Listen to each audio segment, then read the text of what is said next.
Allez, ça connecte. Ça connecte, ça connecte. Yes! Ça y est! Elle est là! Coucou! Coucou! Ça va? Alors, ça va? Tu m'entends bien? Oui, super. Je vais Ok. juste augmenter un petit peu le son de mon téléphone. Moi, je t'entends bien, je te vois bien. Est-ce que vous, de votre côté, vous nous voyez bien? Je crois qu'il y a un petit décalage entre le moment où on parle et le moment où ça commente. Mais oui, voilà, apparemment, c'est bon. Bon! Les badass sont dans la place. Bon, la technologie, c'est pas encore ça, mais le reste, ça va aller. Non, mais c'est bon, c'est parfait. Regarde, on y est arrivé. C'est Voilà. nickel. C'est nickel, super. Bon, on nous dit impeccable, c'est super cool. Bon, alors c'est un super moment. Ça fait un moment qu'on en parle. Ça fait Ouais. quelques jours, quelques semaines, bien 15 jours qu'on discute de ça et qu'on se dit bon, il va falloir qu'on fasse un truc ensemble. Hum. Euh, alors, ce qu'on pourrait peut-être faire avant de commencer, donc bon, on va présenter peut-être un petit peu la thématique, mais tout le monde a compris qu'on allait parler de cet archétype de la prostituée sacrée. On a pas mal partagé toutes les deux sur nos comptes respectifs des choses qui gravitent autour de cette thématique-là. Et voilà, ça fait quelques semaines qu'on discute beaucoup en off toutes les deux et qu'on s'est rendu compte qu'on avait vraiment beaucoup de choses à partager et à mettre en commun. Donc ça nous a donné envie voilà, de faire ce live pour commencer, parce qu'il y aura d'autres trucs. Hum. Est-ce que tu pourrais te présenter, Iria, en quelques mots, nous dire un peu voilà, qui tu es, ce que tu fais? Je pense qu'il y a quand même pas mal de monde qui est là sur ce live et qui doit te connaître, mais notamment autour de l'oracle de la déesse sombre. Mais est-ce que tu peux quand même, voilà, pour les personnes qui ne te connaîtraient pas, quelle honte! Bon, alors pour les personnes qui me connaissent pas du tout, donc moi je m'appelle Iriadel, donc je suis auteure de l'Oracle de la déesse sombre et puis j'ai plusieurs autres projets qui arrivent, notamment très reliés à ce dont on va parler aujourd'hui, un peu comme toi d'ailleurs. Mm.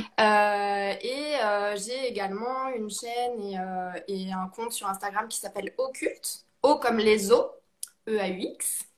Et donc, j'y partage beaucoup de choses en rapport avec ma spiritualité. Moi, je me définis comme sorcière, je me définis comme cartomancienne et également comme alchimiste. Donc, on va dire que c'est les composantes essentielles de mon univers. Et je travaille beaucoup avec les divinités et ma déesse patronne, c'est Lilith. Donc, on va beaucoup développer ça aujourd'hui.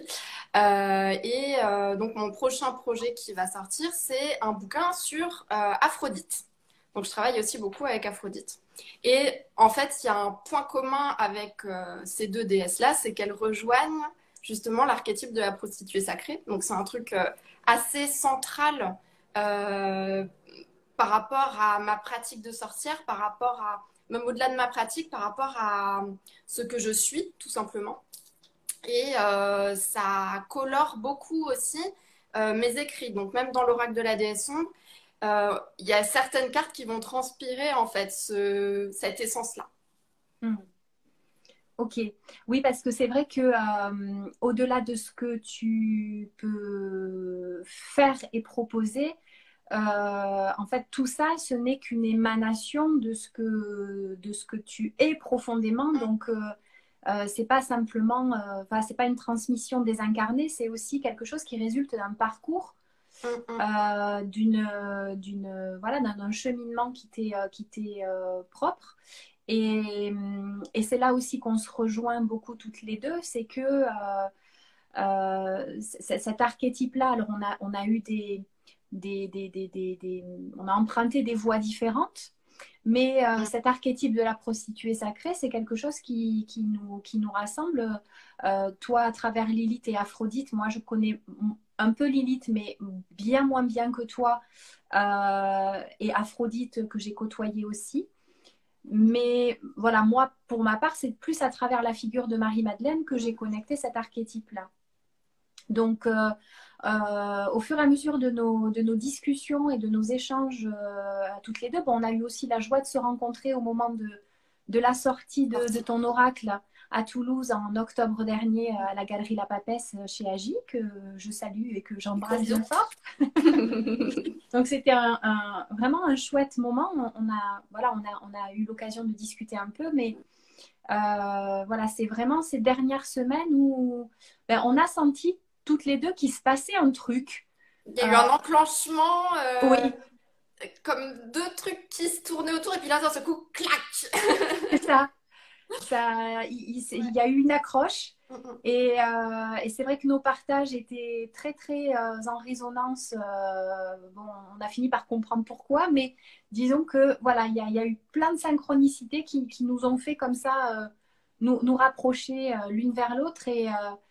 Et même si on a emprunté des voies différentes, il y a une grosse, grosse convergence qui se met en place et qui fait qu'on a eu envie de partager un peu avec vous autour de ça, parce qu'on a senti qu'il y avait quand même un écho, en fait, autour de cet archétype. Quelque chose qui même nous dépassait individuellement.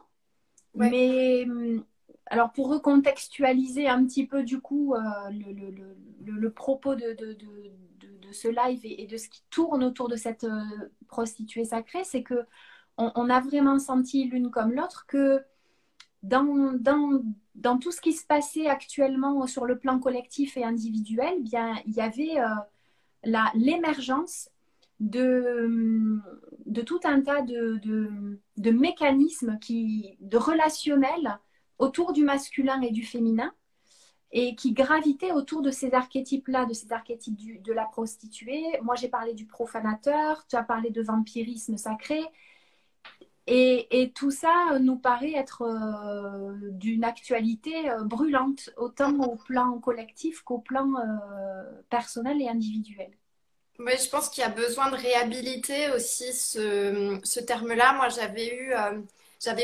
j'avais pas mal partagé ce que tu avais écrit et puis les lives que tu avais fait. Et tu avais parlé, tu avais évoqué Lilith lors d'un de tes lives.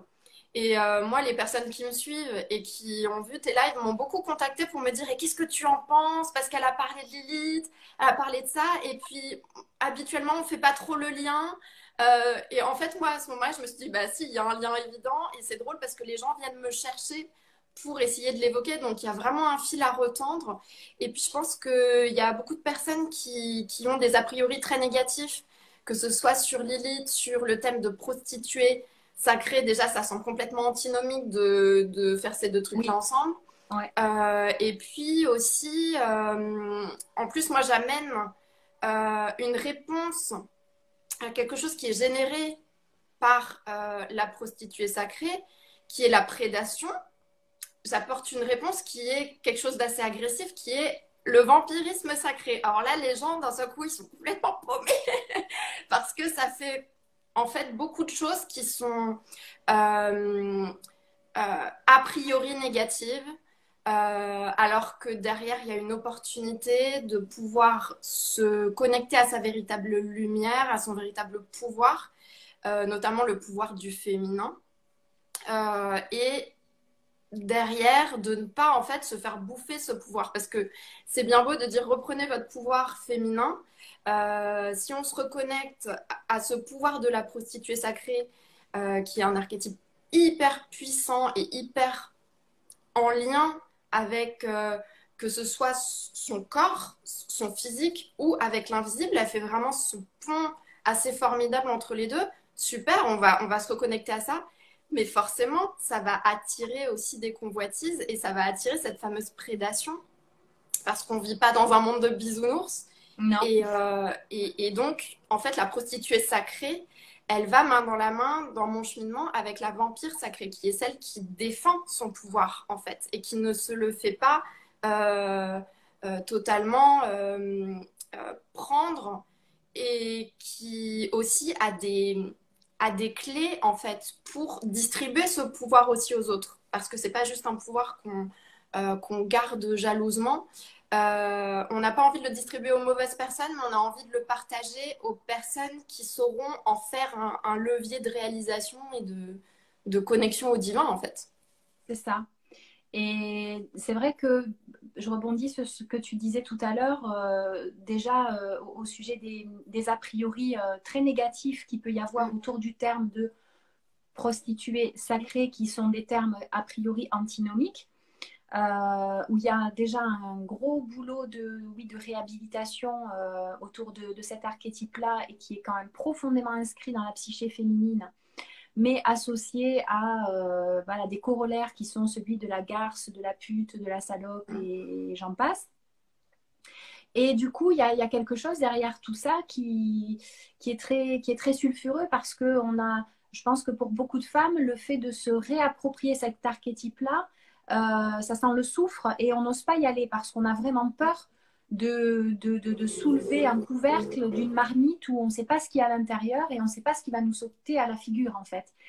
Et c'est vrai, parce que quand on ouvre cette boîte-là, comme tu l'as très bien dit, on se reconnecte à quelque chose de très profond, mais on ouvre la porte aussi à ces convoitises, à cette prédation qui va se manifester dans l'invisible, mais aussi dans le visible, dans le relationnel, dans les jeux de pouvoir qui vont se mettre en place entre les êtres humains, entre les hommes et les femmes notamment. Et c'est tout ça aussi qui nous a poussé, parce qu'on a beaucoup échangé là-dessus, toi et moi, et on s'est rendu compte qu'on avait des résonances et des points d'accroche sur des expériences qui nous ont malmenés l'une et l'autre. Et moi, j'ai trouvé particulièrement révolutionnaire et intéressant ton point de vue et ce que tu apportes comme réponse, ce que tu exprimes autour du vampirisme sacré. Et quand tu m'as exposé ça au téléphone, quand on en a parlé, mais je me suis sentie, je me suis dit, oh my God, mais de quoi elle parle? Mais c'est ça, mais c'est tellement ça. Et ça, j'ai vraiment envie que tu puisses nous en dire un petit peu plus. Alors peut-être que pour reprendre un peu les choses du début, tu pourrais nous dire, toi, à travers Lilith notamment, ton cheminement, comment tu as connecté cette prostituée sacrée, et qu'est-ce qui s'est passé pour toi?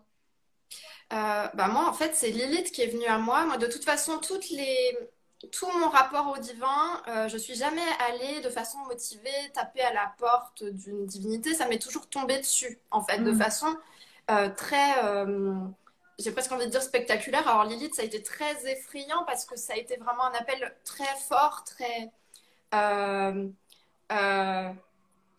tu vois, je voyais une dame voilée de noir au pied de mon lit à 6h du mat, tous les jours, 6h00. Et je la voyais les yeux ouverts, tu vois, genre réveil, paf, une femme voilée de noir qui vient me chercher, quoi. Et donc, en fait, moi, mon appel, ça a été un vrai coup de matraque sur la tronche pour me dire que tu as quelque chose à faire, quoi. Et donc, ça a été Lilith, et puis elle a ouvert la porte à tout. Elle m'a approchée avec toute son essence. Donc, ça a été très compliqué au début de trier tout ce qu'est Lilith. C'est trop gros. Donc, cet archétype de la prostituée sacrée, il n'est pas venu tout de suite. Oui. Au début, j'ai plus connecté avec cette divinité qui est venue me chercher et qui se présentait plus comme un reflet de moi quelque part. J'avais l'impression que c'était moi en version divine ou en version parfaite parce que je me reconnaissais tellement dans son essence en fait. J'avais l'impression de quelque chose de familier que j'avais toujours connu. Et je me suis rendu compte après en reconnectant les points parce elle m'est apparue, c'était vers la fin de la vingtaine. Et je me suis rendu compte en connectant les points qu'elle avait toujours été là et que même des fois elle m'était apparue mais sous différentes formes. Et en fait, je me suis rendu compte qu'elle avait toujours été avec moi et que quelque part j'avais toujours été dans les pas de Lilith, quoi. C'était une initiation qui avait commencé avant que je le sache. Et le c'est moment souvent où comme ça. Mais c'est ça. Et donc, c'est elle qui m'a connectée à toutes les autres. Et elle m'a connectée aussi au masculin. C'est ça qui est intéressant, c'est que les premiers dieux qui m'ont approchée grâce à Lilith. Donc, c'est vraiment elle le fil rouge. Et en fait, c'est très drôle parce que toi, tu es très liée à Marie-Madeleine. Et je me souviens que la première fois où j'ai entendu ce terme de prostituée sacrée, je suis tombée dessus par l'intermédiaire de Marie-Madeleine. Je regardais une vidéo d'une sorcière chrétienne qui me fait mourir de rire. C'est une américaine. Elle s'appelle Valérie Love. Et elle est à fond avec Marie-Madeleine, avec tous les archétypes chrétiens, mais en même temps, elle ne s'inscrit pas dans la religion. Donc, ce qui est super avec elle, c'est qu'elle emmerde tout le monde. Elle emmerde la religion, elle emmerde les sorcières parce qu'elle a le côté chrétien. Enfin, bon, du coup, c'est une espèce de rebelle inclassable. Et elle a fait une vidéo un jour où elle parlait de Marie-Madeleine et elle disait, elle a plongé ses yeux dans la caméra, elle a dit, c'est à toi que je parle. Et là, je sais pas, il y a un truc qui s'est fait en moi. Et je me suis dit, oh là, c'est bizarre, je sens un truc super bizarre là. Elle disait, toi, la Marie-Madeleine, la Isis, la Lilith, la machin. Et elle sort tous les noms de la lignée. Aphrodite, toutes ces déesses-là qui représentent la prostituée sacrée, qui représentent ce lien à la déesse, l'initiatrice. Et elle dit, c'est à toi que je parle. Tu sais que t'en fais partie. Et là, elle s'est mise à dégager un truc. Je me suis dit, c'est comme un trou de lapin. C'est comme s'il fallait que j'aille chercher c'est quoi ce truc de la prostituée sacrée. Et alors, sinon, ça serait intéressant, parce que je vois passer quand même quelques questions. On nous demande de redéfinir cet archétype de la prostituée sacrée. Ouais. Alors, justement, comment toi, t'es allé picorer les petits cailloux et comprendre c'est quoi, c'est qui, qu'est-ce qu'elle veut, qu'est-ce qu'elle fait? Mais c'est ça. Alors moi, par l'intermédiaire de Lilith, en cherchant sur la prostituée sacrée, j'ai trouvé que Lilith était la main d'Inanna. Donc en Mésopotamie, la déesse suprême, déesse de l'amour et de la guerre, parce qu'avant, on ne séparait pas encore ces deux notions-là. Elles étaient toutes les deux interreliées. Donc cette déesse à la fois céleste et très terrestre, en même temps très rattachée à la terre, avait ce qu'on appelle des mains. Donc ce qu'on entend par la main de la déesse, c'est le pont entre le ciel et la terre, donc celle qui est la prêtresse de cette énergie divine. Et donc Lilith était une main d'Inanna. Donc ça veut dire qu'elle était le pont entre cette déesse suprême, cette déesse de l'amour, et les humains, en fait. Donc elle faisait passer cette énergie. Et Lilith, pour les personnes qui ne connaissent pas bien cette déesse, c'était la première femme avant Ève, en fait, l'égale parfaite de Adam. Donc, elle n'a pas été tirée de la côte, c'est celle qui a été créée exactement à l'identique que Adam, avec, on va dire, le même pouvoir que lui. Donc, elle n'avait pas ce rapport de soumission comme l'avait Ève. Et donc, pour moi, Lilith, en fait, en faisant ce pont avec cette notion de main de la déesse, de main d'Inanna, j'ai compris que la prostituée sacrée, ça n'était pas... Il fallait se détacher, en fait, du terme prostituée tel qu'on le conçoit aujourd'hui, qu'il fallait le considérer comme il était considéré à l'époque, et donc d'être l'incarnation terrestre d'un concept divin et de le faire passer à travers soi, à travers son corps. D'être canal, en fait. Exactement. Voilà. En fait, c'est presque la définition parfaite d'une prêtresse. Et bien sûr, à travers cet archétype de la prostituée sacrée, il y a un rôle qui est sexuel. Voilà. Et donc ça, c'est aussi quelque chose qu'il faut beaucoup dépolluer parce que on va dire, attends, donc c'est une prêtresse sexuelle. Qu'est-ce que ça vient apporter What the fuck, comme on dit. Exactement. Qu'est-ce que c'est que ça? Et en fait, moi, je l'ai mieux compris, ce truc-là. C'est drôle parce que petit à petit, il y a Aphrodite qui est venue s'en mêler. Et Aphrodite, quand elle m'est apparue, tout comme Astarté aussi, on va dire, ma lignée à moi, personnelle, c'est Lilith, Aphrodite, Astarté. Et Astarté, c'est une sorte de pendant d'Inanna, elle lui ressemble beaucoup. C'est cette déesse aussi très ancienne qui représente l'amour et la guerre. Aphrodite, je pense que tout le monde la connaît plus ou moins, qui représente l'amour.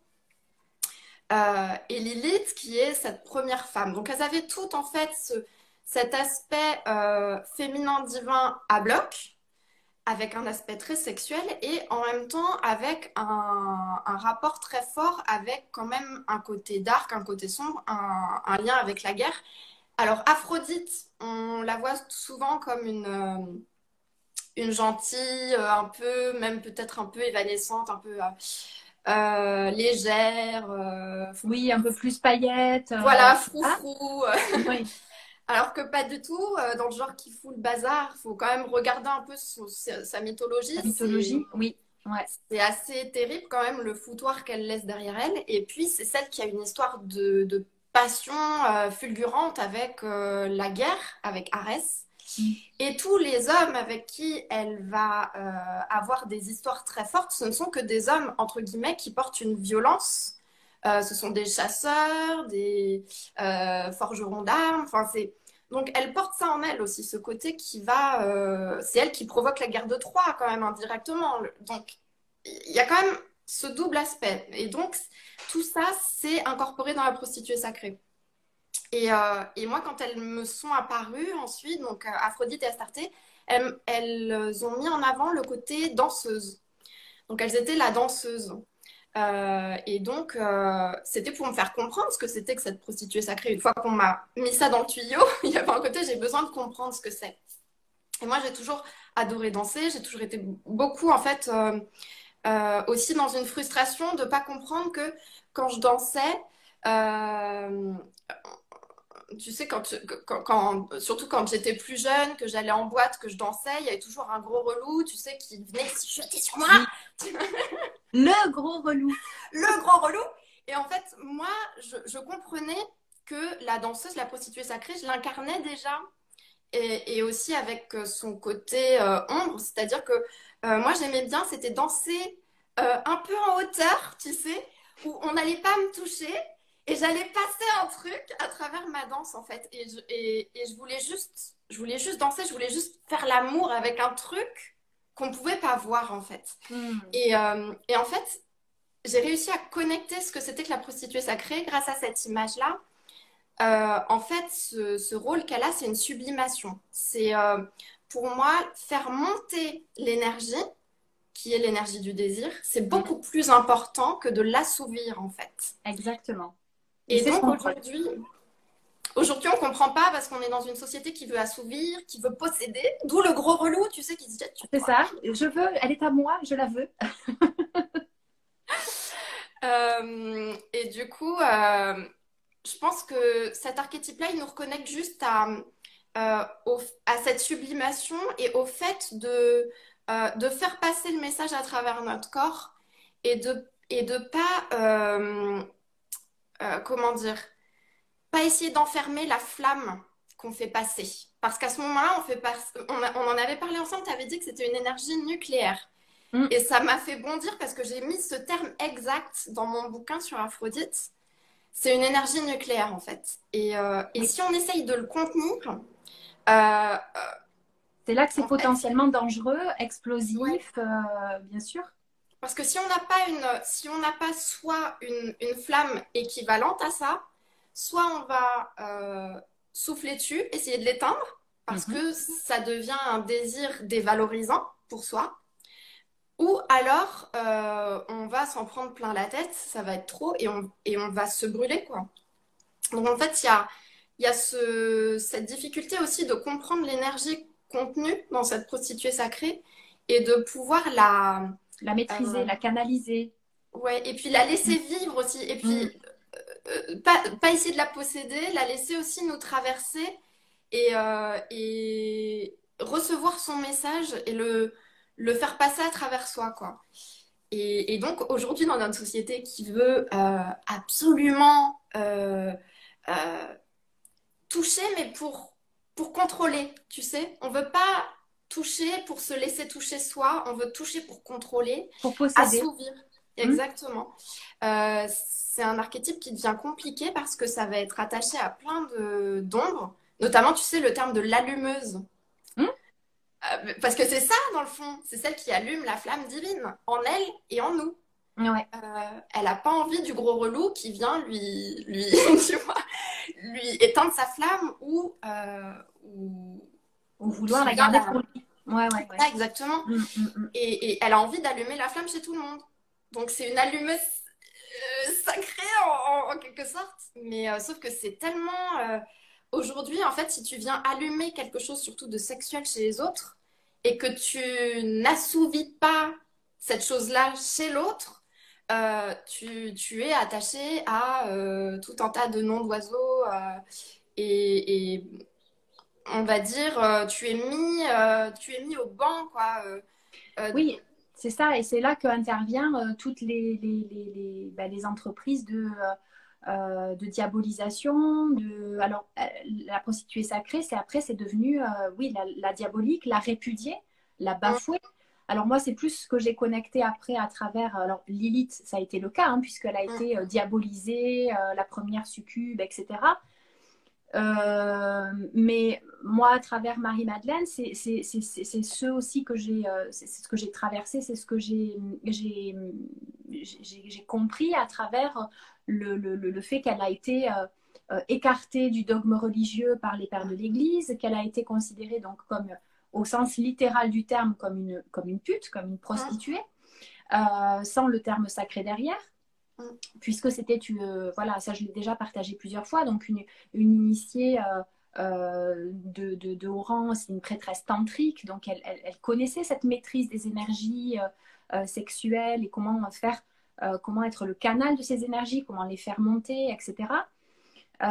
Mais après, c'est devenu, voilà, la répudier, le féminin bafoué, toutes ces blessures finalement que les femmes ont traînées dans leur valise psychique collective et qui font qu'aujourd'hui, c'est potentiellement compliqué pour les femmes de faire le chemin inverse et de revenir à cette puissance-là sans avoir peur justement de se brûler, d'auto-combustionner ou de... Voilà, donc ça c'est vrai que c'est tout un cheminement.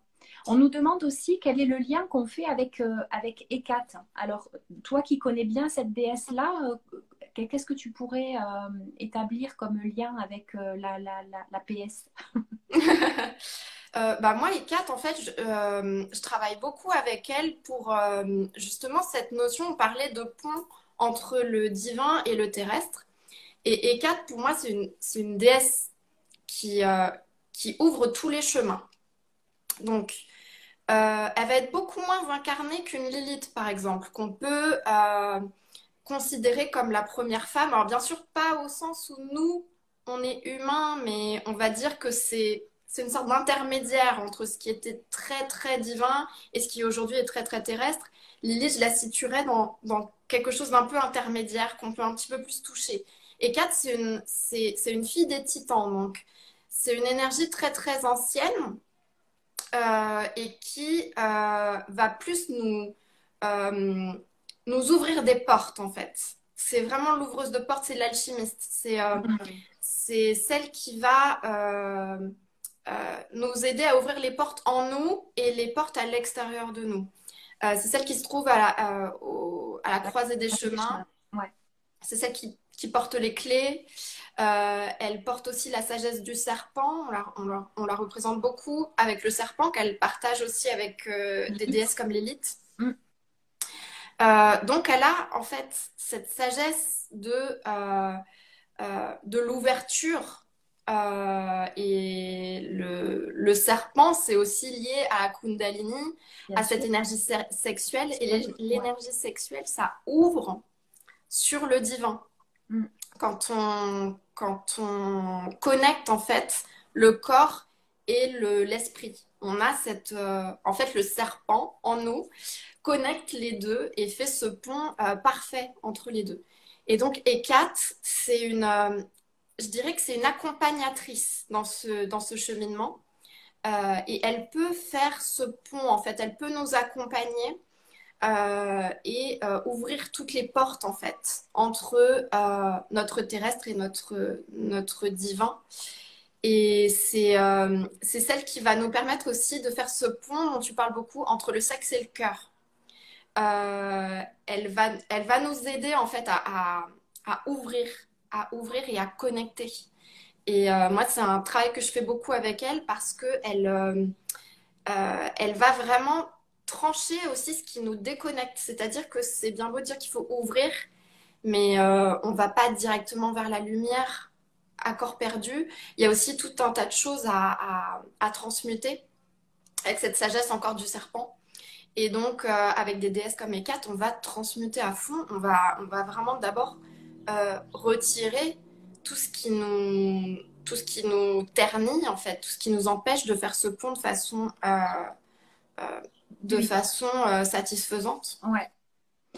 Mais c'est vrai que, bon, tu parlais de lignée, mais c'est vrai que si on reconsidère la question, on se rend compte que les déesses parmi les plus importantes voilà, des grandes cultures, en fait, des grandes civilisations qui nous ont modelés dans notre psyché, que ce soit Isis, qui est souvent aussi associée au serpent, que ce soit Lilith, que ce soit Ishtar, moi que je connais plus que Inanna, même si elles sont très, très, très proches.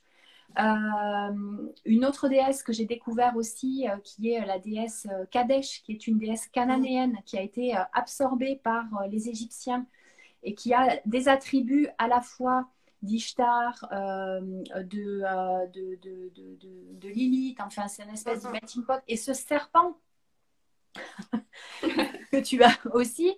Bon, mais tu vois, c'est des trucs, c'est pas des hasards, mais Ouais. ce serpent, moi, c'est un archétype qui est venu, mais voilà, dès le premier instant où j'ai commencé à me reconnecter à ça et encore plus fortement ces 2 dernières années, euh, c'est devenu vraiment, tu parles de l'hécate qui est une ouvreuse de porte alchimique, etc. Mais pour moi, le serpent, c'est devenu vraiment un guide alchimique, quelque chose qui m'a montré le chemin de cette sublimation entre ce qui est profondément chtonien, ce qui est profondément instinctif, qui relève de la sombritude, voilà, qui est à l'intérieur de nous et qui nous demande de plonger vraiment dans des choses et de les transmuter très très profondes. Et en même temps, cette élévation qui ouvre la porte du divin en soi et qui fait voilà, ce pont entre les deux. Donc, c'est vrai que c'est un archétype, cette prostituée sacrée, qui est... c'est un peu comme une espèce d'hologramme, en fait, qui va être éclaté dans plein de divinités différentes, féminines, et qui va permettre, du coup, à chacune d'entre nous, selon son affinité, selon sa préférence aussi, d'aller picorer voilà, un peu à gauche, à droite, et selon ce qui va se présenter aussi à nous, pour pouvoir cheminer autour de cet archétype-là et le réintégrer. Mais ça demande effectivement un travail sur l'ombre qui ne peut pas être écarté. C'est éminemment lié. C'est même pas nettoyer l'ombre, c'est la transmuter. Ce sont vraiment des archétypes qui sont profondément alchimiques. Et même l'ombre. Alors attends, parce qu'il y a un mec qui fait des travaux, ça m'embête. Je ferme ma fenêtre. Vas-y. Hop là. Donc, même l'ombre, tu sais, il y a cette posture aussi d'avoir très peur de l'ombre et de vouloir s'en débarrasser intégralement. Donc, Bon, il ça, y a ces deux postures. c'est très New Age. Ça, on a C'est été. ça. Ça, c'est une distorsion dans le milieu du développement personnel et spirituel qui est une vraie calamité parce que sinon, je ne veux être que lumière, paillettes, C'est ça. bisounours et licornes. Et ça, Donc, voilà, c'est pas possible. soit tu mets ça sous le tapis, tu sais, soit tu te dis, bon, bah, je vais me dire que grâce à ma lumière, j'écarte toute ombre et de toute façon, ça ne me touche pas du tout. Et en fait, il n'y a pas plus chargé d'ombre que ce type de discours, en fait. Exactement. C'est crasseux d'ombre, en fait, ce type de posture. Et en fait, l'ombre, quand on transmute l'ombre, euh, on l'intègre. Je parlerai de deux figures pour illustrer ça, c'est Athéna et Méduse. Méduse, avec ses serpents sur la tête, qui était une prêtresse d'Athéna, qui était extrêmement belle, et donc moi que je rattache à la prostituée sacrée, Oui. a suscité le désir de façon incontrôlable chez Poséidon, qui l'a violée dans le temple d'Athéna. Moi, ce que j'en comprends, c'est que Méduse est Athéna. Elle est une part d'elle, une C'est part, son ombre. exactement, une part d'ombre et une part très liée au corps, qui suscite le désir, sachant qu'Athéna, c'est une déesse qu'on voit comme une déesse vierge, une déesse intouchable, toujours armée, casquée. Pour moi, Méduse, c'est Athéna à poil qui Se sent lâche, le quoi. sexe. C'est ça, qui fait du striptease sur la scène du cabaret. Voilà, c'est ça. Voilà, donc forcément, ça attire des attentions. Et donc, pour moi, quand Athéna punit Méduse pour son viol, enfin, c'est déjà complètement incohérent qu'elle Ah. punisse la victime plutôt que celui qui a perpétré. Enfin, bon. Ça nous rappellerait pas des trucs, ça? Ouais, c'est pas un peu la société dans laquelle on vit. C'est bizarre, ça. T'avais qu'à pas mettre une mini-jupe aussi. Ouais, non, mais à quelle heure t'étais dehors déjà? Voilà, c'est ça. Avec tes serpents sur la tête. Exactement. Donc pour moi, c'est Athéna qui s'auto-flagelle en fait. Quand elle punit Méduse et qu'elle la transforme en monstre, c'est elle qui s'auto-flagelle. Et quand elle va envoyer Persée pour tuer Méduse, et ensuite elle porte sur son bouclier la tête de Méduse, c'est quand elle intègre son ombre. En fait, il n'y a pas de... Il n'y a pas de séparation. Voilà, il n'y a pas de séparation. C'est ça. Et moi, je dis toujours que l'ombre, c'est simplement de la lumière qui s'ignore. Donc, à partir du moment où on va ouvrir la porte à l'ombre et qu'on va accepter de la regarder, de la prendre en considération et de voir surtout, en fait, le réservoir de puissance endormie qu'il y a dans cette ombre. Parce qu'une fois qu'on veut bien lui ouvrir la porte, en fait, on récupère une charge énergétique énorme. Et donc, alors, je voyais passer une question où on nous demandait comment est-ce qu'on va transmuter l'ombre. Et bien, c'est simplement ça, c'est en allant chercher au travers de ce qui nous fait peur, au travers du truc qu'on n'a pas envie d'aller regarder, le diamant brut qui va... Exactement. Et qui va nous permettre de mettre un joyau de plus sur notre couronne. En fait, c'est un peu ce travail-là de porter notre ombre sur notre bouclier, c'est d'aller comprendre profondément ce qui a généré cette ombre et d'en faire tu sais, une sorte de badge de guerrier, quoi. Tiens, t'as vu, je me suis fait ça comme ça. Et du coup, tu vois, ça devient un pouvoir, en fait. Et je me dis toujours, ombre égale opportunité. Et quand tu prends ton ombre et que tu n'es plus dans cette posture de soit je la regarde pas, ou j'en parle pas, ou je me fais plaindre. Oui. Tu sais aussi d'aller faire pleurer dans les chaumières. Oh, il m'est arrivé ça, donc c'est pour ça que j'arrive pas à faire avancer ma vie. Enfin, tu vois, ça aussi, c'est l'ombre non transmutée. Ouais. Alors que quand tu attrapes ton ombre, tu dis, ok, ça me fait peur, ça m'a bloqué, ça, ok, on va se regarder face à face avec ce truc qui m'a emmerdé. Je vais en faire quelque chose, je vais en faire une force. Et en fait, c'est ça, de transmuter. C'est aussi de s'autoriser, avant d'en arriver là, t'arrives pas comme ça du jour au lendemain, c'est de s'autoriser à être en PLS pendant des jours, à avoir la morvonnée. Enfin, ça passe par ça, en fait. Tu vois. J'adore ces images. La morvonnée, la PLS. Oui, mais c'est ça. À chialer sous la couette pendant 3 jours. Ça. À fumer des clopes. Oui, c'est ça. Donc, tu ne deviens pas un warrior, tu ne deviens pas Athéna avec ton truc du jour au lendemain. Il faut passer par là. En fait, il faut s'autoriser à être dans le couloir noir, quoi. De le passer et de pas avoir peur faut pas avoir peur de la mer, faut pas avoir peur du sang, quoi. Faut faut Oui, avancer dans tout faut ce qui est plonger les douloureux. mains dans le cambouis. Oui, parce qu'on Ouais, nous demande c'est quoi pour vous l'ombre, mais l'ombre, c'est tout ce qu'on n'a pas envie de de voir et voir. qui nous fait peur, en fait. C'est tout ce qui peut générer des émotions dites négatives comme la peur, la colère, la tristesse, le dégoût.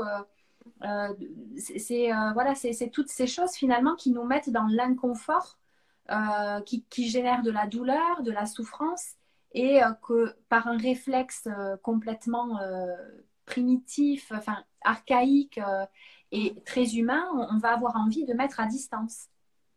Mais en plus, c'est drôle parce que ces émotions-là, on les diabolise, tout comme on diabolise en fait les divinités qui le représentent. Hmm. Et par exemple, moi je suis très proche de la déesse Sekhmet, qui porte Yeah. cette charge de colère et tu sais aussi de punition, quoi. Oui, Et en fait, on a tendance à oublier qu'on a besoin de ça. On ne peut pas vivre dans un monde aseptisé. où mais surtout, c'est que c'est irréaliste et puis ça nous met des bâtons dans les roues et on ne se rend pas compte euh, des bienfaits en fait de ces notions-là. Ouais. Et donc, comme on a tout diabolisé, on a énormément diabolisé la sexualité et en même temps, ça nous obsède. Tu sais, Hmm. Bah on oui, est bien comme forcément. ça. Bah oui, comme ça, on Forcément. se sent toujours inadéquat. C'est super. Donc, on va courir après un truc qui est interdit. Donc, comme ça, on va toujours se sentir mal. Et du coup, cet archétype de la prostituée sacrée, bah, c'est un peu ce mélange de tout ça, quoi. L'interdit, le truc dont on doit avoir honte, qui a été diabolisé, qui est porté par des divinités et des archétypes qui sont un peu comme, tu sais, des intouchables, euh, c'est un peu les mauvaises filles, quoi. Euh, celles qu'il faut pas suivre, celles qui vont te conduire à la perdition, tu vois. Exactement. Ouais. Dans Et le trou. du coup, voilà, on a à côté tu sais, le pendant assagi. Donc, on va plus te dire soit comme une Ève ou soit comme une Une mère Marie. Marie. Voilà. Voilà, en fait, on va essayer de te faire ressembler à un archétype qui, alors, soit n'est pas sexualisé du tout, soit s'il est sexualisé, ça n'est que pour ensuite être culpabilisé, parce que Ève, elle est quand même culpabilisable à merci. C'est celle qui prend tout le blâme sur elle et qui ensuite est sous une casquette de purement reproductrice, de celle qui est au service de Adam, celle qui va en fait tout le temps se reconnaître comme en rapport avec l'autre aussi, parce que autant Lilith, c'est celle qui a une vie propre, Qui est souveraine. qui est souveraine par Mm. elle-même, et puis en plus, le moment où ça lui plaît plus, c'est un peu le mood Virginie Despentes, hein, Lilith, c'est je me lève et je me casse, parce que ici, l'ambiance, ça commence à plus me plaire, donc je m'en vais. Mm. Alors que Ève, c'est celle qu'on chasse et qui ensuite sera toujours, tu sais, avec l'autoflagellation. Ah, voilà. Et en fait, on se rend compte à quel point les femmes sont écartelées. Alors ça, c'est un archétype dont je vais pas mal parler dans la formation Union Sacrée. La femme est sans cesse écartelée entre cet archétype de la prostituée et de la vierge. Donc, ce que j'appelle la virgipute. Mais oui, c'est la virgipute. T'as le cul entre deux chaises. Tu sais pas si tu dois être l'une ou l'autre, quand, comment. Alors tu mets ta casquette, un coup t'es la vierge, un coup t'es la pute, mais t'es jamais bien dans aucune des deux.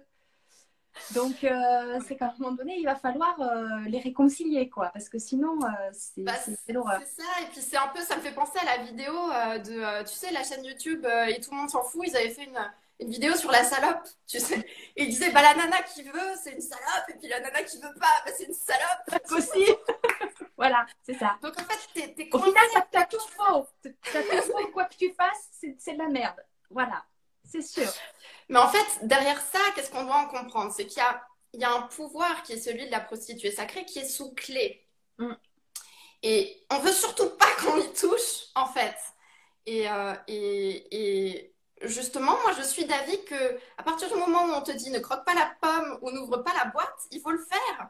Bien Parce sûr. que c'est ça qui va C'est te... là qu'il y a le trésor caché derrière. Mais oui, pourquoi on te dit de ne pas faire quelque chose? C'est parce que ça emmerde quelqu'un d'autre qui a un pouvoir sur toi. Bien sûr. Donc, en fait, de se reconnecter à cet archétype de la prostituée sacrée, ça libère un pouvoir à l'intérieur de soi. Et puis, en plus, c'est un pouvoir qui, comme je disais, comme c'est une sublimation, comme c'est quelque chose un peu avec cette image un peu de la danseuse, tu sais, qui danse en hauteur. Alors, on va voir la gogo danseuse, tu sais, la gogo ça. danseuse divine. Avec sa barre métallique, là. Voilà. Avec le serpent autour et tout. Eh bien, elle va, en fait, inspirer ce pouvoir aux autres. Ça fait flipper. Parce que c'est contagieux, en fait, le pouvoir. Le pouvoir sous le prisme de ce féminin divin exalté. Parce que c'est une force de libération. Voilà. Donc, forcément, il ne faudrait peut-être pas trop libérer de monde parce qu'on ne sait jamais, ça pourrait foutre la merde. Bah oui, après, les gens vont se mettre à réfléchir. Ben oui, donc voilà. Bon, c'est un peu le problème. Alors, moi, j'aimerais bien quand même qu'on reparle. Bon, vite fait, on a parlé un peu de la prédation, de l'inquisiteur, du profanateur, voilà, de toutes ces énergies héritées du patriarcat qui ont quand même bien tenté de mettre tout ça dans une boîte sous clé, comme tu dis, et qui fait que voilà, aujourd'hui, on galère un peu à récupérer cette charge-là. Mais toi, tu as une super clé qui est quand même hyper intéressante que j'aimerais que tu nous parles, c'est ce vampirisme sacré. Qu'est-ce que c'est que ce truc? En fait, je ne l'ai pas inventé ou je ne suis pas tombée dessus. Tu sais, souvent on me demande quel bouquin je peux trouver sur tel truc. Moi, tous les trucs dont je parle viennent à moi par des visions ou des rêves. Va expliquer ça aux gens. C'est ça. Et oui. Non, mais c'est ça qui est encore plus fort, je trouve. Oui. C'est que c'est pas un savoir. Non, c'est pas une connaissance. Ouais. Voilà, c'est un truc hyper intérieur, intime, ouais. Et c'est là que c'est encore plus fort. En fait, j'ai lu ça nulle part. Alors, on parle de vampirisme énergétique, on parle beaucoup de vampirisme en règle générale. Vampirisme énergétique, ou même on peut parler de vampirisme émotionnel. Moi, j'ai beaucoup parlé de ça dans mon livre avec Aphrodite. Ouais. Et en fait, le vampirisme sacré, la première fois que j'ai touché ce concept-là, c'est Lilith directement qui m'en a parlé, en fait. Et en fait, j'ai commencé à expérimenter ça à un moment où j'ai aussi connecté avec le pendant masculin de Lilith, qui est l'archange Samaël. Et en fait, ensemble, ils m'ont offert un cadeau. Et en fait, tu sais, dans l'oracle de la déesse sombre, il y a une carte qui s'appelle Samaël, mais elle est au féminin. Oui. Et en fait, je travaille avec une entité qu'ils m'ont, j'ai envie de dire, offerte. C'est une sorte de... c'est une démone / ange. Je ne sais pas trop comment la qualifier. C'est une créature hybride, en fait, entre les deux. Avec qui je travaille en vampirisme sacré. Elle a un peu ce côté androgyne, tu sais, entre Lilith et entre Samaël. Et en fait, elle m'a permis de comprendre, en fait, ce qu'était le vampirisme sacré. C'est-à-dire qu'à partir du moment où Lilith m'a dit « vampirisme sacré », j'ai commencé à dire « c'est quoi ça ?» Elle a dit « attends, je t'envoie un truc ». Et donc, je me suis mise à commencer à travailler avec cette entité que j'ai matérialisée en plus dans l'oracle de la déesse sombre. Mais ce qui est cool avec ce type de projet, c'est que tu peux c'est un peu comme si je montrais ma petite culotte, quoi, en vous mettant cette carte. Parce que c'est tellement personnel comme truc. Oui, c'est hyper intime, bien sûr. Ouais. Mais en même temps, c'est pas grave. J'ai ce côté un peu exhibitionniste qui s'assume. Tu vois. Toi, Lyria. Toi, Lyria. Donc, en fait, je me suis mise à expérimenter dans le quotidien, dans des trucs très, très concrets. Et au début, tu fais, tu sais, des petits pas de bébé. Tu prends le métro. Et là, il y a ma petite Samaël qui débarque. Et il y a un côté genre, tu vois ici, les énergies, elles sont nazes, hein. T'as vu, tout le monde fait la gueule, les gens sont pressés et tout. Et ben l'énergie, on va la recycler. On va prendre tout ça, on va tu vois, tout ce que les gens, ils émettent là, ils émettent toute la merde qu'ils émettent là. Et ben on va le prendre et on va en faire un truc bien. Et j'ai commencé en fait à comprendre avec cet exemple tout bête que tu pouvais prendre n'importe quelle énergie vraiment naze et au lieu de la laisser stagner à un endroit et créer aussi des situations pas terribles, tu allais la prendre et en faire quelque chose de puissant, en fait. Et en fait, le vampirisme sacré, c'est une gestion, on va dire, experte de l'énergie. Et tu peux aller prendre le truc le plus naze, le plus bas, tu sais, tout ce qu'on appelle les énergies du bas astral, enfin ce que les gens catégorisent comme les énergies du bas astral. Tu peux aller dans le truc le plus naze du monde. Tu peux aller face à, et donc on en vient là, tu peux aller face au prédateur le plus dangereux énergétiquement parlant. Et tu seras préparé quoi qu'il arrive. Et en fait, la vampire sacrée, elle va pouvoir en fait se faire le cuir face à tout type de situation négative et tout type de situation dangereuse ou même qui l'aura beaucoup blessé. Elle va en faire un pouvoir, c'est-à-dire que tout va être décuplé. À partir du moment où une expérience te blesse, tu vas en faire une arme augmentée, en fait, pour non pas être une arme de vengeance, c'est-à-dire que Lilith, elle m'a aussi appris qu'on choisit ses combats. Tu restes toujours dans une boucle si tu es que face à ton agresseur. Tu sais, admettons, une situation d'agression, de prédation. Quelqu'un te cause du tort. Si tu utilises ce pouvoir-là pour directement le renvoyer à l'envoyeur, tu restes dans une boucle. Tu sors pas de la boucle. Alors que si tu ramasses l'arme, que tu l'augmentes et que tu défonces le reste du chemin derrière toi, le truc que l'agresseur veut surtout pas que tu atteignes, là, tu as tout compris en fait. Exactement. Et le vampirisme sacré, c'est ça en fait. C'est une gestion experte de l'énergie. Tu récupères l'énergie merdique. Tu récupères la merde. Tu récupères la merde, t'en fais de l'or.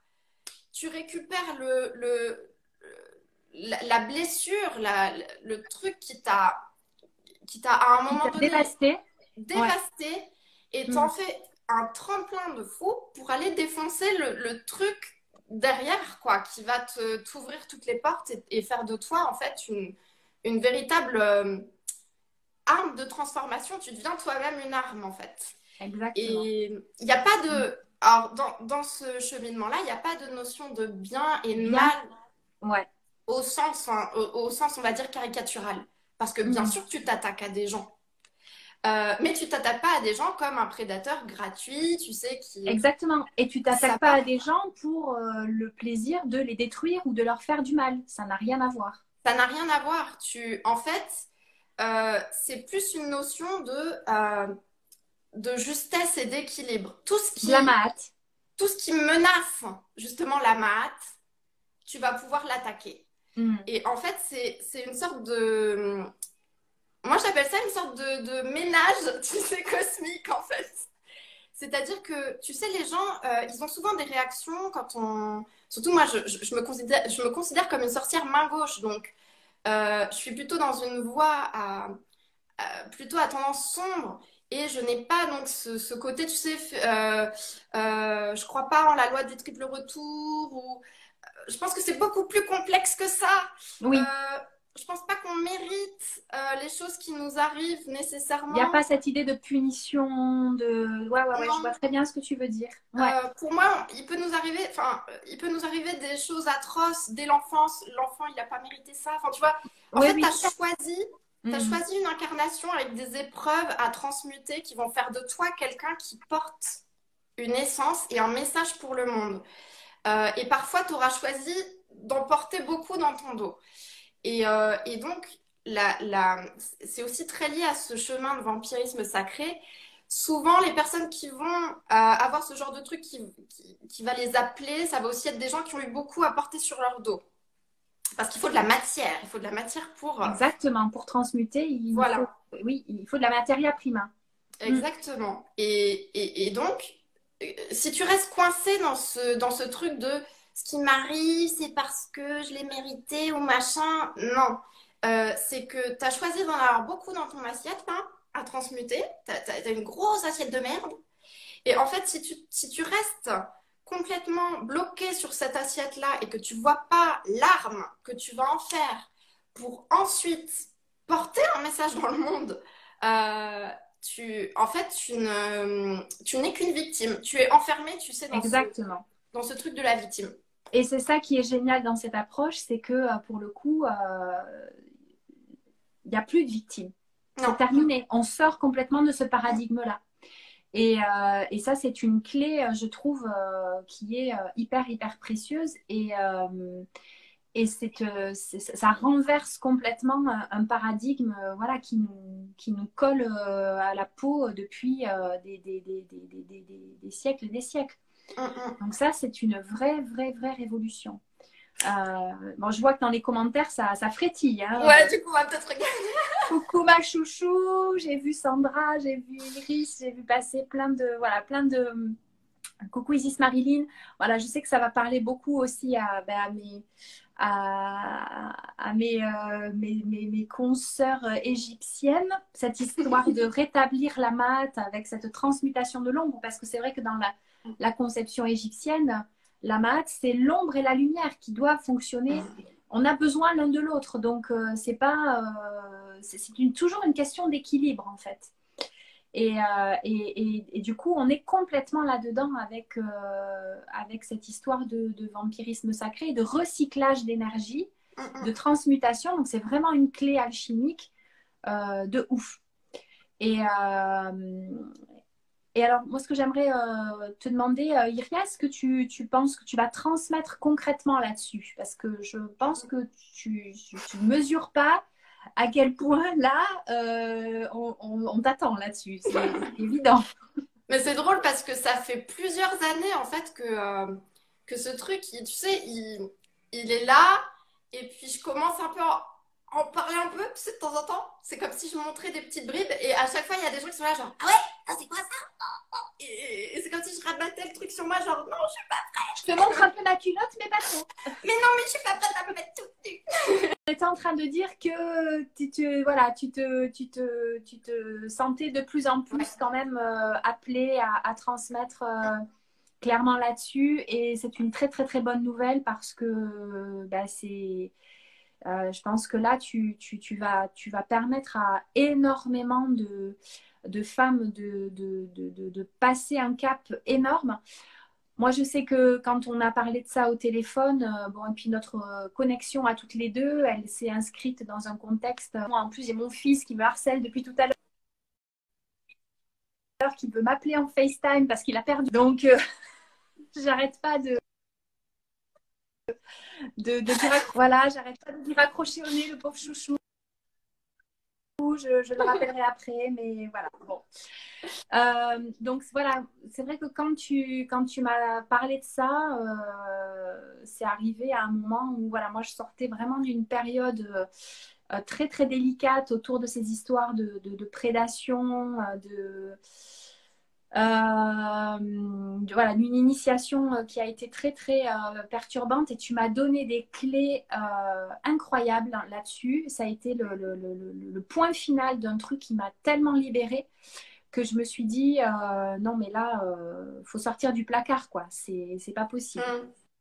Mais là je sens que ça pousse aussi par ton intermédiaire.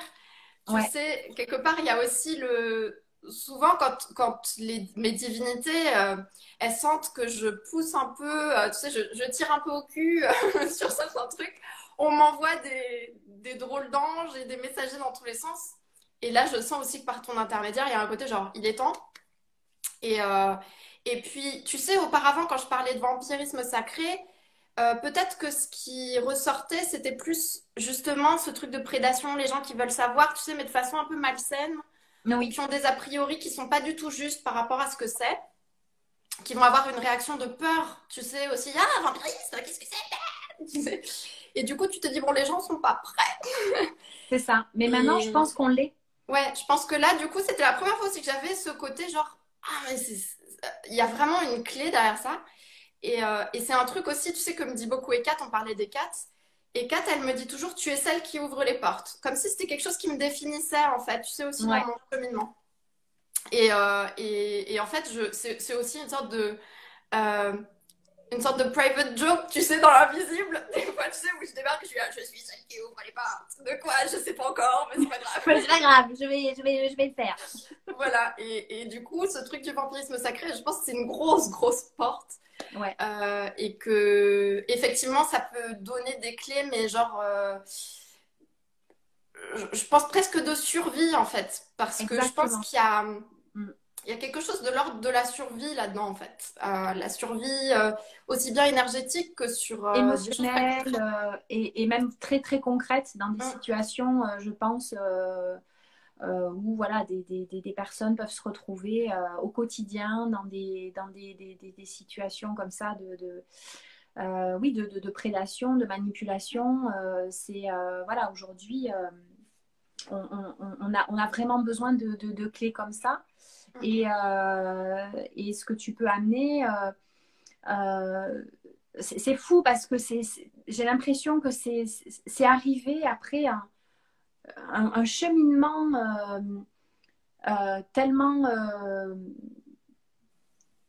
tellement initiatique, tellement profond pour plein de gens aussi, et que là aujourd'hui on puisse parler de ça et que le message puisse être reçu, compris, entendu et que voilà, il y ait des choses qui puissent se mettre en place concrètement.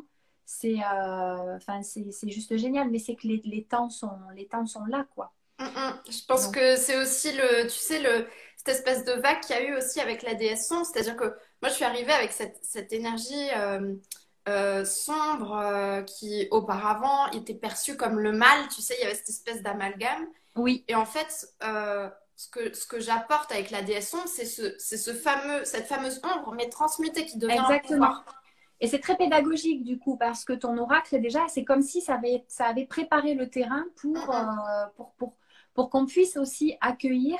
Et bon, il y a ton oracle, mais voilà, il y a aussi plein d'autres personnes qui parlent de l'ombre d'une manière évolutive et plus d'une manière diabolisée, manichéenne, etc. Et tout ça, ça a contribué à préparer les mentalités, les esprits à recevoir peut-être un autre message aujourd'hui. Donc ça, c'est vraiment une super nouvelle. Euh, alors, il y a déjà un premier pas, un premier cap qu'on va franchir ensemble parce que depuis qu'on parle toutes les deux, et puis ces derniers jours, moi, je sens vraiment monter quelque chose de très, très fort. Et voilà, il y a 3-4 jours, je me suis levée avec cette idée dans la tête en me disant, non, mais c'est ça qu'il faut faire, quoi. Je veux dire, c'est obligé.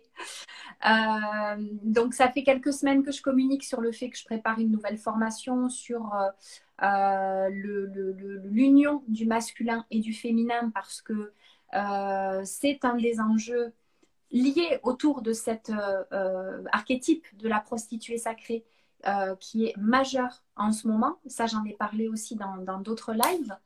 La prostituée sacrée, elle va avoir une place prépondérante en tant que clé vraiment évolutive sur ces mécanismes de réunion et de réconciliation intérieure autour du masculin et du féminin.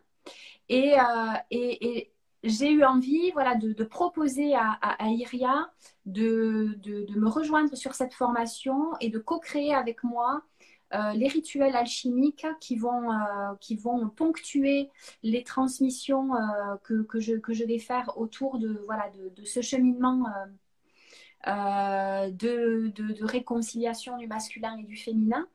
Euh, on s'est vraiment reconnus toutes les deux d'Amam, mais aussi en tant qu'alchimiste, que sœur alchimiste.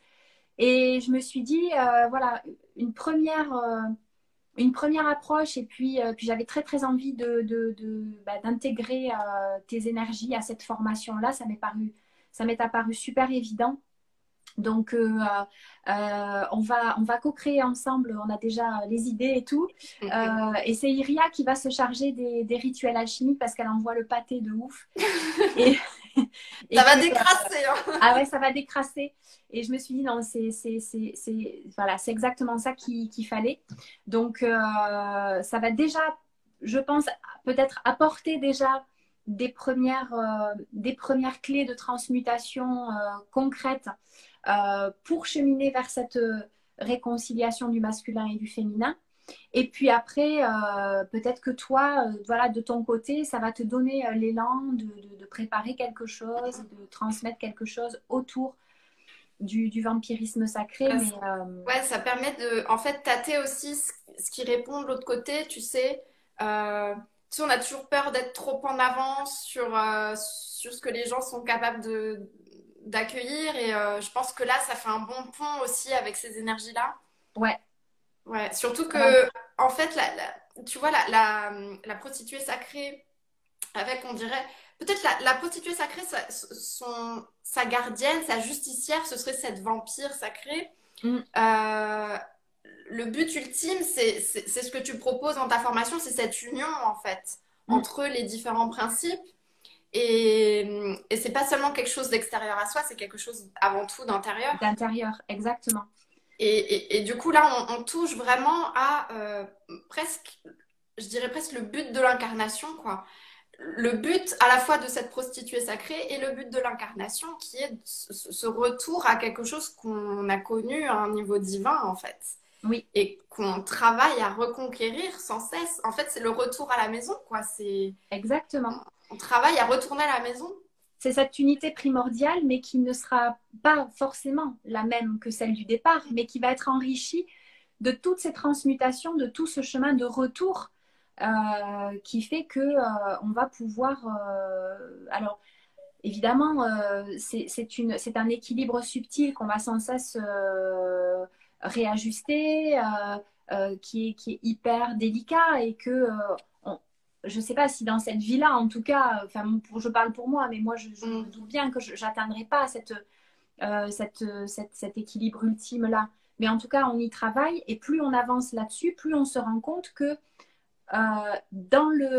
c'est aussi ça que j'ai envie de transmettre, plus intérieurement on chemine vers ces épousailles intérieures-là, plus le paradigme amoureux et relationnel change à l'extérieur. Moi, c'est vraiment ce que j'ai expérimenté ces 18 derniers mois. Et c'est ce que j'ai envie de transmettre, c'est-à-dire être passé à travers l'œuvre au noir, c'est-à-dire voilà, le divorce intérieur, Mm. constater à quel point voilà, notre masculin et notre féminin intérieur se font la guerre, pour aller vers l'œuvre au blanc qui va être une première phase d'apaisement où on va se repolariser dans sa polarité d'origine et où on va pouvoir recontacter son autonomie, sa souveraineté. Et donc la rencontre va être possible. Elle n'est pas obligatoire parce que chacun est autonome, mais elle est à nouveau possible. Mm. Et puis on va pouvoir cheminer vers l'œuvre au jaune qui est là à travers le retour d'Eros, de la sexualité, avec des clés, d'autres clés que je partagerai, mais là, on va pouvoir vraiment s'acheminer vers les fiançailles. Là, ça y est, là, on se rapproche. Là, la température commence à chauffer un peu. Et pour aller vers l'œuvre rouge, où là, on va vraiment manifester, incarner le dieu et la déesse. Et pouvoir vivre dans la matière, parce que l'œuvre rouge, c'est ça, c'est j'incarne le divin et je suis prêt à recevoir le dieu et la déesse que je suis déjà intérieurement, mais je suis prêt aussi à le rencontrer à l'extérieur. Mm. Donc, cette formation Union Sacrée, ça va vraiment être ça, c'est réconcilier le masculin et le féminin à l'intérieur pour un nouveau paradigme amoureux à l'extérieur. Et au départ, je n'avais pas nécessairement prévu de faire des trucs pratiques.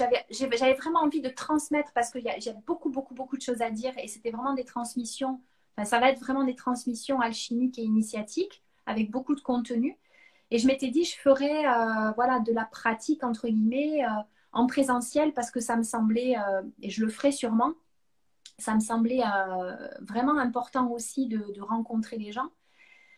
Et puis toi, tu es arrivé là en plein milieu où j'étais en mode canalisation de la formation du contenu et tu es arrivé vraiment comme un point d'orgue, un cadeau, une force de libération et tout prend sens et je me dis non, voilà, là, on va quand même pouvoir distiller de l'alchimie, de la transmutation avec du rituel et co-créer toutes les deux quelque chose qui vienne appuyer vraiment dans le corps et dans les énergies ce travail de réunion intérieure. Cracher des clés. Ouais. Donc, je suis hyper contente que tu aies accepté cette proposition-là et puis que je me réjouis à l'idée de bidouiller toutes les deux. Ah, mais moi aussi, mais tellement. En plus, tu sais, ce truc, tu sais, de cette fibre d'alchimiste qu'on a, toi et moi. En plus, avec cette lignée à laquelle on se sent relié chacune, qui est la même lignée, c'est drôle parce que c'est comme si moi, de mon côté, je suivais un fil et puis quand je me suis rapprochée de toi, tu sais, il y a eu cette espèce de truc de ça y est, c'est là! Ça clignote, bip, bip. Voilà, les sirènes qui commencent à devenir toutes rouges. Et donc, je pense qu'il y a il y a cette alchimie aussi entre ton univers et le mien, même si on a nos différences. C'est ce mariage hyper efficace en fait entre deux essences qui se répondent super bien. Et je pense que ça aussi, c'est intéressant de le considérer dans tout ce qu'on représente à travers ce qu'on véhicule. C'est aussi ces rencontres où on va aller puiser aussi des clés différentes avec une nuance différente, mais qui amènent au même... C'est très complémentaire et qui amène au même endroit. Exactement. C'est comme, tu sais, quand on dit, oui, l'ombre, la lumière et tout, c'est une personne qui va travailler avec l'archange Michael, tu sais, le plus successful. Oui. Et puis, quelqu'un comme moi qui va travailler avec Samael, qui est le méga dark. Le mal-aimé. Je leur dis souvent, mais en fait, vous croyez qu'ils sont l'un contre l'autre, mais ils travaillent de façon différente vers le même but. Oui. Et en fait, c'est ça, je pense, le message clé aussi derrière différentes façons d'incarner une énergie, c'est on va vers le même but, en fait. Et je nous ai vraiment appréhendé, toi et moi, au fil des jours là, et de ces 2, 3 dernières semaines qui viennent de s'écouler, comme vraiment les deux faces d'une même pièce. Ouais. Et je pense que, voilà, du coup, je sens que c'est vraiment hyper juste qu'on fasse alliance de cette manière-là. Il y en aura peut-être d'autres, des alliances, j'en sais rien. Mais en tout cas, celle-là, voilà, elle était évidente, elle était là. Et c'était le cadeau derrière la merde apparente qu'on a remuée toutes les deux. C'était l'opportunité, tu sais, le pétale de rose dans la bouse de vache. C'est ça. Donc c'est génial, c'est vraiment super cool. Bon, je vois qu'il y a beaucoup d'enthousiasme, en tout cas dans vos commentaires et ça fait hyper plaisir. Donc bon, j'aurai l'occasion de vous reparler concrètement de la formation. De toute façon, je pense que je vais ouvrir les inscriptions le 1er juin et ça démarrera le 8. Donc ça, voilà, ça va pas tarder. Donc je vais revenir vous parler un peu plus en détail de tout ça. Je vous reparlerai voilà, de ce qu'on va co-créer avec Iria au niveau des rituels. Et puis ben, je pense que Iria, elle aura l'occasion après de nous transmettre des choses autour de la vampire sacrée et je pense que ça va faire du bien à beaucoup de monde. Donc ça, c'est vraiment très cool. Bon, mais écoute, je crois on est pas mal là. On a fait le tour de la question. Est-ce que tu as envie de rajouter quelque chose, toi, Iria? Pour revenir vraiment à ce qui nous liait ici pour ce live de la prostituée sacrée, comme on a envie de la réhabiliter, et puis c'est aussi quelque chose qu'on porte, enfin, c'est quelque chose qu'on... Tu sais, c'est comme les divinités qui viennent nous trouver, on ne choisit pas, c'est quelque chose qu'on incarne, qu'on passe, qu'on fait passer aux autres. Moi, je pense qu'il y a aussi la charge derrière les mots. Et ce que j'ai envie de lâcher comme ça, c'est de se défaire aussi de la charge qu'il y a derrière les mots et d'avoir une approche vierge, en fait, face aux termes et de les laisser nous toucher dans notre vérité intérieure à nous, c'est-à-dire se dépolluer de la société, de ce qui nous a aussi influencé depuis qu'on est petit, de ce qui nous a construit, et de repartir d'une page blanche. Et en fait, c'est aussi une des notions par rapport à la prostituée sacrée, c'est sa pureté. Mm. Et c'est quelque chose aussi qui est très fort quand on travaille avec une divinité comme Lilith, c'est-à-dire que elle peut avoir un côté très sexuel, très Dark. charnel, Ouais. dark. Elle est aussi la succube, donc il y a presque un côté. euh, euh, elle a ce côté très pénétrant, en fait, presque masculin, qui peut faire peur aussi. Mais il y a aussi cette pureté très forte, en fait, qui est une pureté spirituelle qu'on La a occulté, oui. Mm. mais oui, on l'a dilué, on lui a donné un sens complètement détourné aujourd'hui. Et en fait, pour se reconnecter à ces archétypes-là, il faut retrouver aussi cette pureté et ce savoir pur, en fait, se dépolluer de, tu sais, de cette notion de péché, de bien, de pas bien, de culpabilité. La culpabilité, c'est drôle parce qu'il y a beaucoup de gens qui m'ont parlé de culpabilité dernièrement et, et qui ont dit j'ai envie de me débarrasser de la culpabilité. Et je pense que c'est une des clés, c'est déjà pour pouvoir aborder ces concepts-là, c'est de déposer tout ça et de retrouver cette pureté qu'on a tous en nous, de la reconquérir et d'aborder tous ces concepts-là à partir de cette pureté en fait. C'est ça, de cette innocence. Et quand je parlais de retrouver son innocence érotique, Mm,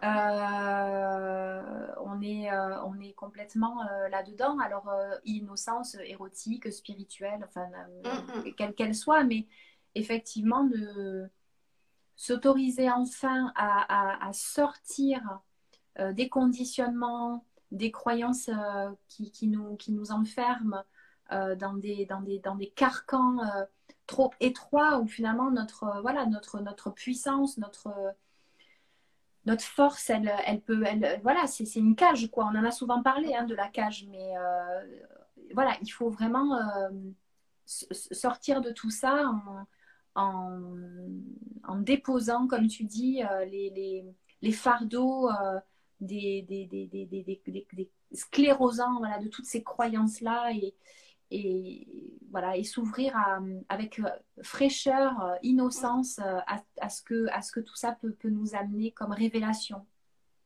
Bah, en fait, tu sais, c'est un peu ce sentiment aussi qu'on a eu quand on s'est parlé la première fois au téléphone, tu sais. Moi, le mot qui me venait, c'était une espèce de joie qui éclate. Tu sais, comme si Mm. à partir justement de cette innocence, de cette fraîcheur, tu peux toucher à cette joie, en fait, parce que tu as suivi l'élan intérieur, tu as suivi ce qui était ta Dis le vérité. fil. Voilà. Mm. Exactement. Et là, tu peux toucher à cette joie qui explose. Et en fait, à partir du moment où on se reconnecte à ça et où on se dépollue totalement de ce qui a été projeté sur nous, on peut que exalter, tu sais, enfin sublimer, retrouver cette sublimation justement dont je parlais. Et tu sais, on dit souvent danse ta vie, ce genre de truc complètement dans le New Age et tout. Mm. Mais quelque part, la prostituée sacrée, c'est celle qui maîtrise ça au À la top du top, quoi. Ouais, ouais, C'est ouais. vraiment danser votre vie, danser votre sexualité, danser votre essence. En fait, il faut danser la danse divine, quoi. Tu sais, la danseuse cosmique, quoi. Le monde dans le tarot, c'est vraiment... Pour moi, le monde dans le tarot, c'est la prostituée Mais sacrée, quoi. c'est ça, c'est exactement ça. Elle est dans une Ouais. vulve en plus Ouais. magnifique. Donc oui, on y est. On y Ouais. est. Et bah, écoute, j'aurais pas mieux dit pour conclure. Le monde! Le monde, voilà, rien que ça. En tout cas, c'était un vrai bonheur de partager, voilà, de faire ce moment Mm, mm. de transmission avec toi et d'écouter ton parcours et tout ce que, voilà, toutes ces clés aussi là, que tu t'apprêtes à nous transmettre. Ça va être vraiment, je crois, très libérateur pour beaucoup de monde. Mm, mm. Donc ça, c'est cool. Et ben merci aussi à toutes les personnes qui étaient là. J'ai vu passer pas mal de commentaires, peut-être des questions Oui, auxquelles on oui. n'a pas répondu. Je suis désolée, mais c'est vrai que c'était tellement riche et on pourrait faire 50 lives. Ouais. Mais voilà, en tout Ouais. cas, c'était un super moment. Ouais, merci à toi, Hélène. Merci pour tu sais, cet espace en fait que tu offres. Et je pense que c'est très lié aussi à l'énergie de Marie-Madeleine. Moi, je la vois comme celle c'est la coupe, hein, celle qui accueille et puis Ouais. c'est celle qui pour moi aussi raccompagne à la maison. Donc il y a aussi cette notion d'accueillir tout type de voyageurs et puis de le raccompagner vers ce même but. Et Mm. du coup, je pense que tu incarnes à merveille cet archétype-là. C'est gentil. Et d'ailleurs, j'ai tiré la carte de la sage-femme de Marie-Madeleine dans l'oracle de la déesse Ombre aujourd'hui, donc on est à fond dans les clous. Ben, je crois que oui, ça pouvait pas mieux tomber. Hein. Quand tu m'as dit que tu avais tiré cette carte juste avant qu'on se connecte, je me suis dit, bon, ben, ça va, on est bien. Voilà, On est bien. on est bien, On est bien, juste. on est bien. Et donc, je pense que tous les messages, en fait, passent bien à travers ce réceptacle, quoi. Mm. Tout est bien au bon endroit et vers la bonne destination. Je n'en doute pas que les messages auront été reçus acquis de droit et voilà, chacun aura reçu ce qu'il avait à recevoir. C'est parfait. Ouais. Bon, ben écoute, ben on va peut-être clôturer là. Je vais voir si celui-là, je peux le mettre sur IGTV. Le premier live, j'ai peur qu'il se soit perdu dans les limbes parce qu'il ne m'a pas prévenu que c'était la fin. Donc, je vais voir si je peux le récupérer ou pas. En tout cas, merci à tout le monde pour votre présence.